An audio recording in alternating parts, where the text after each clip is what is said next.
नमस्कार शेतकरी मित्रांनो. तर शेतकऱ्यांना नवीन वर्षाची मोठी भेट. फेब्रुवारी 2025 मध्ये पैसे खात्यात जमा होणार. घेऊया त्याबद्दलची सविस्तर अपडेट जाणून आपल्या YouTube चॅनलच्या माध्यमातून. तर शेतकरी मित्रांनो, भारतीय शेतकऱ्यांसाठी आनंदाची बातमी. प्रधानमंत्री किसान सन्मान निधी योजनेच्या माध्यमातून येणारा 19वा हप्ता हा लवकरच शेतकऱ्यांच्या खात्यात जमा होणार. या महत्वाकांक्षी योजनेने आतापर्यंत लाखो शेतकऱ्यांच्या जीवनात सकारात्मक बदल घडवून आणला. आज आपण या योजनेची सविस्तर माहिती आणि येणाऱ्या 19व्या हप्त्याबद्दल सविस्तर माहिती जाणून घेऊया.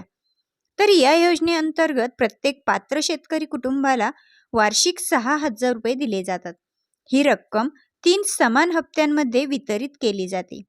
प्रत्येक हप्त्यात 2,000 रुपये दिले जातात आणि आतापर्यंत एकूण 18 हप्ते हे यशस्वीरित्या वितरित करण्यात आले. ज्या शेतकऱ्यांनी या योजनेच्या सुरुवातीपासून लाभ घेतला आहे त्यांना आतापर्यंत एकूण 36,000 रुपये प्राप्त देखील झालेले आहेत. मित्रांनो, आता योजनेचा 18वा हप्ता हा 5 ऑक्टोबर 2024 रोजी पात्र लाभार्थ्यांच्या बँक खात्यात जमा करण्यात आला. या हप्त्याच्या वितरणामुळे लाखो शेतकरी कुटुंबांना मदत मिळाली आहे. आता सर्व शेतकऱ्यांचे लक्ष हे 19व्या हप्त्याकडे लागले.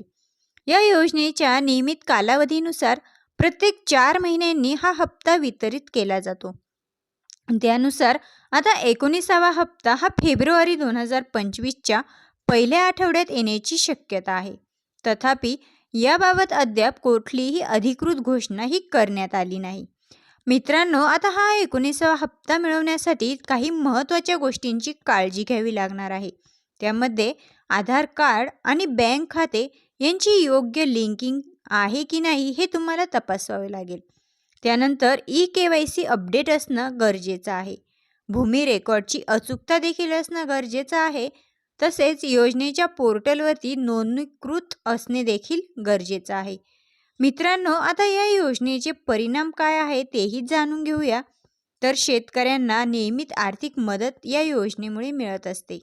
शेती खर्चासाठी थेट आर्थिक सहाय्य देखील उपलब्ध होते.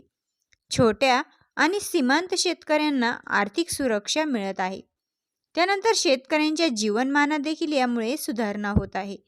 तर शेतकरी मित्रांनो, आता केंद्र सरकार या योजनेच्या अंमलबजावणीवर सातत्याने लक्ष ठेवत आहे.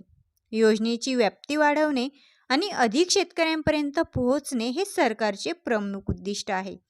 डिजिटल तंत्रज्ञानाचा वापर करून योजनेची अंमलबजावणी ही अधिक कार्यक्षम केली जात आहे. शेतकरी मित्रांनो, आता या योजनेचे भारतीय कृषी क्षेत्राला एक नवीन दिशा दिली आहे. शेतकऱ्यांना नियमित आर्थिक मदत मिळत असल्याने ते आत्मविश्वासाने शेती करू शकत आहे. तर मित्रांनो, अशाच माहितींसाठी चॅनलला सबस्क्राईब करा.